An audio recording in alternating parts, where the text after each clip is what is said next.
ni kwamba mnamo tarehe 7 mwezi wa 6 mwaka 2025 majira ya saa 1:47 kwenye eneo hili la mlima Iwambi katika halmashauri ya wilaya Mbeya vijijini, kwenye barabara kuu ya kutoka Mbeya kuelekea Tunduma, gari lenye namba T830 EDP ikiwa na tela lake lenye namba T148 CTD aina Scania lori ikiwa limebeba shehena ya unga, ikiwa linaendeshwa na dereva ambaye anaitwa Filipo Lighton Mwashibanda mwenye umri wa miaka 33.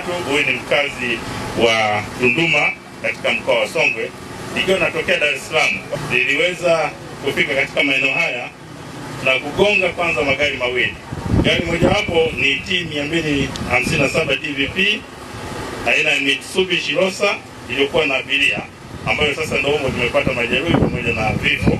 Lakini pia na gari nyingine T185 DMF aina ya Toyota Light Ice na kutumbukia kwenye eneo hili la Korongo kwenye mto huu Mbalizi na kukita kwenye hili gema ambapo tupo hapa, ambayo ni kingo ya mto huu wa Mbalizi na kusababisha vifo 27 kwa jana.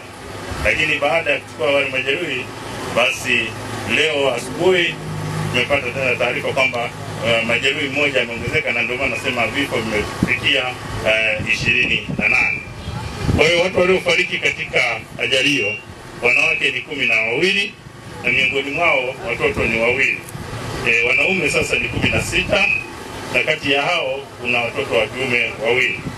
Kwa hiyo hadi sasa ninavyoongea, kati ya hao marehemu walio katika ile hospitali ya Ifisi 18 wamekwisha tambuliwa na ndugu zao, na wakati huo watu 9 bado hawajatambuliwa. Katika ajali hiyo majeruhi ni 9 kama nilivyokwisha sema. Kwa hiyo miongoni mwa majeruhi ambao nimesema ni dereva wa gari hili pamoja na gari lile la Mitsubishi Rosa. Kwa hiyo majeruhi ni Baraka Samuel Mngala miaka 35 mkazi wa Mbalizi, aliyekuwa dereva katika gari namba T257 DVP Mitsubishi Rosa, ambaye ameumia miguu yote miwili, mbavuni pamoja na kichwani. Lakini dereva Filipo Lighton Mwashibanda mwenye umri wa miaka 35, huyu mkazi wa Tunduma, aliyekuwa anaendesha gari hili ambalo mnaliona hapa, hii ni lori, yeye amevunjika mguu wa kushoto.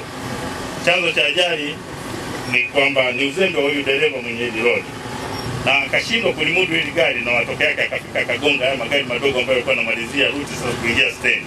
Mpaka sasa hivi huyu dereva niliyemtaja yuko hospitalini, pamoja kwamba yuko kwenye matibabu, lakini tunaendelea kumshikilia kwa hatua zaidi za kisheria.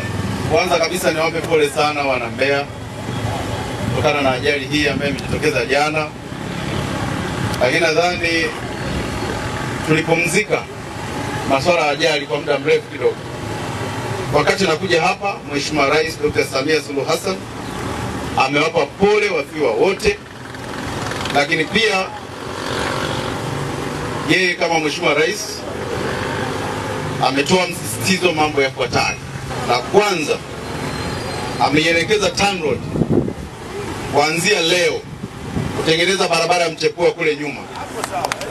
La pili, ameelekeza hapa, ameleta zaidi ya bilioni 3 waanze kulipa fidia mara moja kwa ajili ya kupanua hiyo barabara haraka iwezekanavyo kwenye eneo hili la Mbalizi. La tatu aliyotuelekeza ni kwamba lazima wafiwa wote tuweze kugharamia swala la masanduku yote 28 kwa wale wote ambao wametangulia mbele ya haki. Lakini pia ametoa maelekezo kwamba kila familia ambayo imepoteza ndugu au jamaa na marafiki tuweze kutoa mkono wa pole wa shilingi 500,000 kila familia, kwa jumla yake shilingi milioni 1. Tutaongea na waziri wa mambo ya ndani ya nchi kwa Mbeya pia tuendelee kuwa na kituo kikubwa cha ukaguzi wa magari hasa yanayokwenda nje ya nchi, hususan nchi ya Kongo, nchi ya Zambia, lakini pia hata Angola.